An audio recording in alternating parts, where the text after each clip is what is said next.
Coucou tout le monde. Vous me reconnaissez? Ludo. Ludo de la Ludo Médiathèque de Casse-Tête.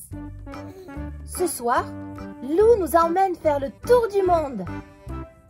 Alors, bon voyage et à tout à l'heure. Le loup qui voulait faire le tour du monde.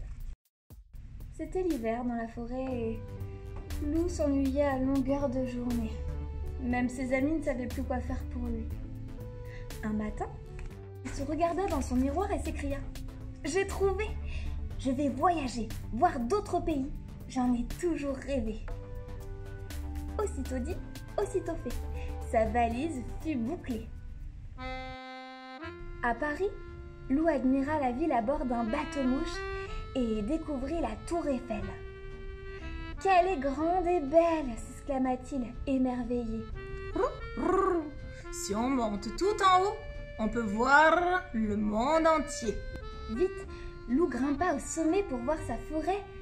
Mais là-haut, il n'y avait que des toits à regarder et des pigeons qui rigolaient. Salut les amis, je suis à Paris. C'est une très belle ville où il y a deux types de personnes. Des gens très pressés et des gens installés aux terrasses des cafés. Vous me manquez déjà, votre ami Lou. Pour mes copains dans la forêt lointaine.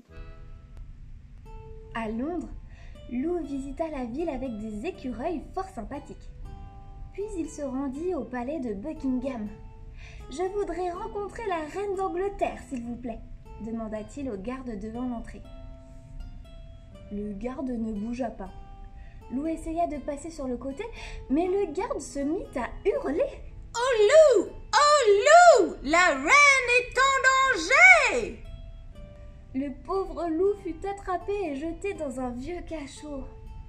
Par chance, la reine avait tout vu depuis son balcon et elle le fit libérer de prison. « Prendre le thé avec le loup, j'en ai toujours rêvé !» En Italie, Lou mangea des pâtes, des pizzas, des glaces à tous les repas. Mamma mia, comme il se régala! À Rome, il fit le tour des musées, mais il en eut vite assez. À Venise, il fit un tour en gondole, mais sans sa louve chérie, tout lui semblait moins joli. Ma louve chérie, aujourd'hui j'ai visité Venise, la ville des amoureux. C'était beau, mais tu m'as beaucoup manqué. Alors je voulais te demander, est-ce que tu veux te marier avec moi, ton loup? En Égypte, Lou découvrit le Sphinx et la grande pyramide. Que diriez-vous d'une petite balade sur le Nil? Avec plaisir, monsieur le dromadaire. Près du fleuve, Lou trempa avec délice ses pattes dans l'eau. Attention! Dans le Nil, il y a des... Au secours, un crocodile!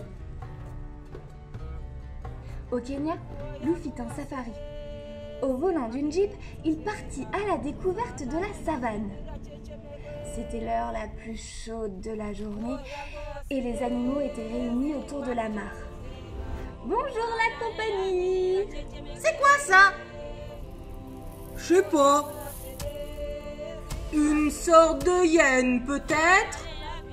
Non! Je suis un loup! Un loup? Ah! S'occuper! Et ils disparurent dans les fourrés, laissant le pauvre loup seul et dépité. Sur l'île de Madagascar, Lou vit des baobabs qui touchaient le ciel et des fleurs aux couleurs extraordinaires. Mais sous l'eau, c'était encore plus beau. Lou nageait au milieu de poissons multicolores quand, soudain, un requin-baleine surgit près de lui. « Au secours! À moi !» Sur la plage, un lémurien observait la scène. « Pas de panique, museau. Ce requin ne mange que du plancton. »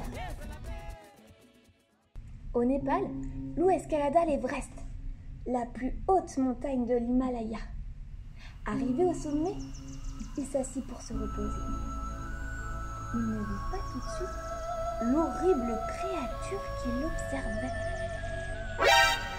Bienvenue chez moi, bel étranger. Je pourrais te manger, mais tu es trop mignon. Je préfère t'épouser. Ah, ça non, hein! Et il prit ses pattes à son cou.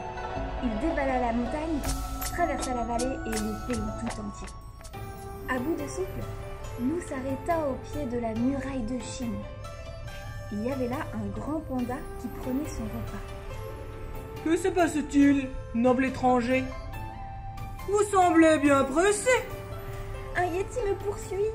Pouvez-vous m'indiquer l'aéroport le plus proche, s'il vous plaît? Avec plaisir. Mais avant cela, voulez-vous partager mon repas? Et il lui tendit un bol de riz. Lou était affamé. Il ne se fit pas prier. Lou fut ravi d'arriver à Sydney en Australie. Quand il se fut bien reposé sur la plage, il décida d'aller surfer. Et hélas, cela ne se passa pas comme il l'avait imaginé, et il aurait fini noyé si un kangourou ne l'avait pas repêché. Salut Alfred, aujourd'hui j'ai fait du surf. Pour la première fois, c'était génial de voler sur les vagues. Si tu avais vu ça, tu aurais été fier de moi. Lou, ton copain surfeur.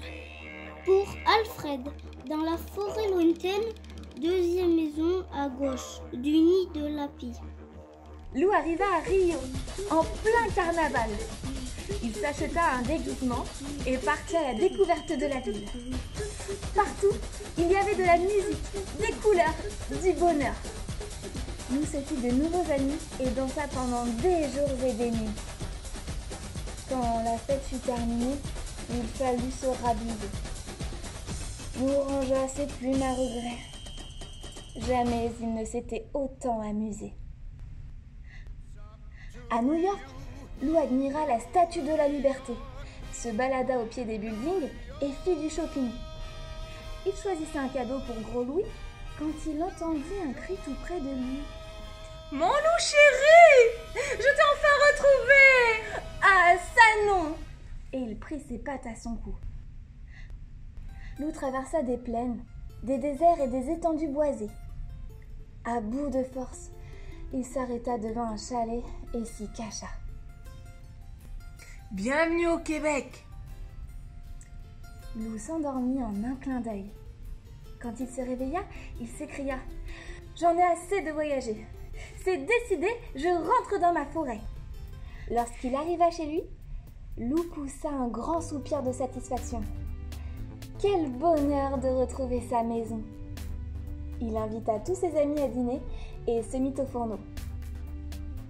La soirée fut très animée. Il paraît même qu'il y eut une invitée inattendue. Voilà, notre tour du monde est terminé. Ne soyez pas tristes, nous reviendrons très prochainement vous présenter nos nouveaux amis. Bonne nuit et à très vite.